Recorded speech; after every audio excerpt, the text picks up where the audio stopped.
in the last couple weeks. Steve, let's go to that 9K range. Daniel Berger, who's a fan, or who we're a big fan of on this podcast, is at 9.1. Our boy Matsuyama, I love this guy at 9.3. And then we just talked a little bit about Rory. He's the most expensive of the $9,000 range guys at 9.7. Out of those three guys I just mentioned, Steve, and maybe somebody I forgot, who do you like most there? I like Hideki there for a multitude of reasons. Number one, he's coming in a good spot, T6 in the event. So he's going to start at 4 under. He's shown historically that he can compete on the big stage. He can really string together those low rounds, which one of those rounds at Eastlake is going to get you right in the mix. And so he doesn't have a lot of ground to make up if he can get his tee to green game on and run in a couple of putts. Plus, his DK value's really, really good, in my opinion. All right, Robbie, the $8,000 range. We got Tony Finau, who's going at 8.2, Xander Schauffele at 8.9, who we've talked a lot about already in just a few minutes that we've been on the air here. Harris English, we've been talking a lot 3 or 4 weeks, too, 8.7. Who do you like out of that 8K range? As we get lower here, the 8K, the 7K, the 6K, these are guys that you're really going to need to hammer home here if you're going to make a unique lineup. Well, again, I mean, I love Tony Finau, but he's starting, I think, 2 strokes behind Harris English. So you just got to put that in factor this week. I don't think you want to hang on it too much because a bogey from Harris English and then a birdie from Finau, it's a whole different ballgame. They're just even. But, again, he has a 2-stroke lead on Finau there. So you just got to put that in factor. I think it might be worth the $500 pay up to Harris English. But if you talk about just those 2 players, who is the better player and who has a better chance to win, I would definitely say Tony Finau of those 2 guys.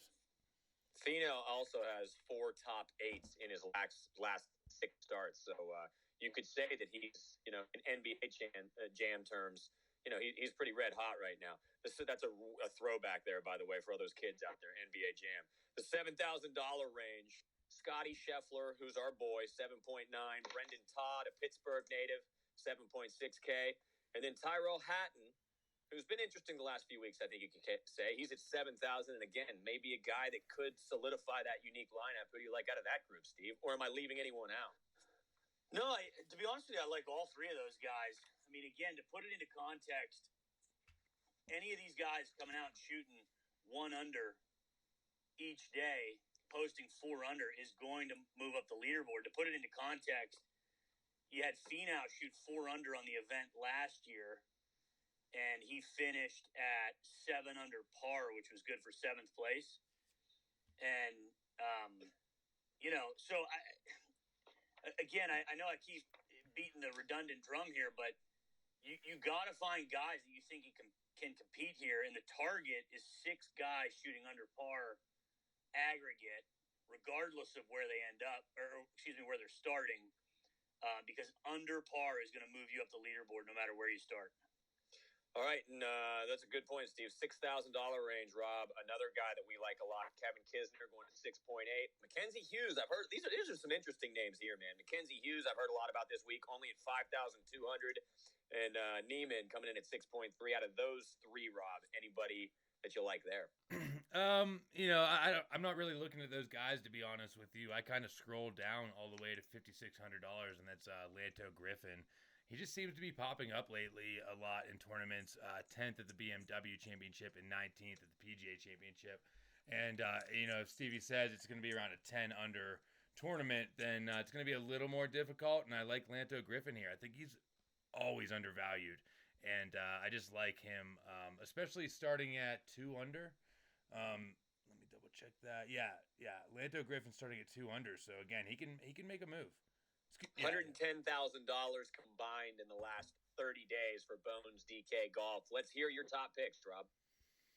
Yeah, I'm going to put him out on the Twitter account as well. But I'm really torn between Justin Thomas and Webb Simpson.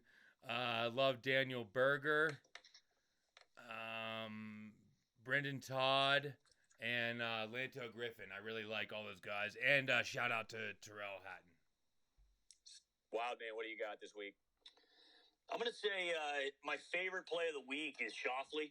He's just too good and too much opportunity. And I think also some top values are Hideki, Brendan Todd, and then I'm also going to throw one low play in there, and that's Sebastian Munoz, who just seems to pile up birdies. I mean, pile them up. So he's really cheap, and him having a good week can really make a move, change a lot of things on the leaderboard. There's one more guy I want to talk about, and maybe get both your guys' opinion. But Sungjae Im, he's starting at 4 under. I mean, what do we do with this guy? I mean, if you in January, he would have been a must play. But he's got high odds too. He's plus 12,500 to win. I mean, if you're going to take a flyer on somebody, that's one that could get you a good ROI there for sure, Steve. Yeah, of course, anything can happen. He just doesn't seem to have the form right now that you're looking for. He shot even par here last year, started in a similar position, a few spots below where he's starting this week. But to me, really hasn't shown that he's a true threat here, despite his starting position. All right, I'm going to throw out a couple names just because they've been our bread and butter the last 30 days. Scotty Scheffler and Kevin Kisner, I like a lot. Kisner's odds are plus 20,000 also. I mean, I know he's 1 under, but to take a shot, you just never know. He's been making a lot of birdies. We've talked a lot about Xander Schauffele. Let's hope we didn't jinx him on this one, guys. Daniel Berger, Morikawa, I like a lot. And then the guy I love to hate, who just always seems to be there in these kind of tournaments, has pretty decent odds too, plus 6,600, Patrick Reed. I wouldn't mind taking a flyer on also starting the tournament at 3 under par. Any final thoughts, Rob, before we sign off here, bud?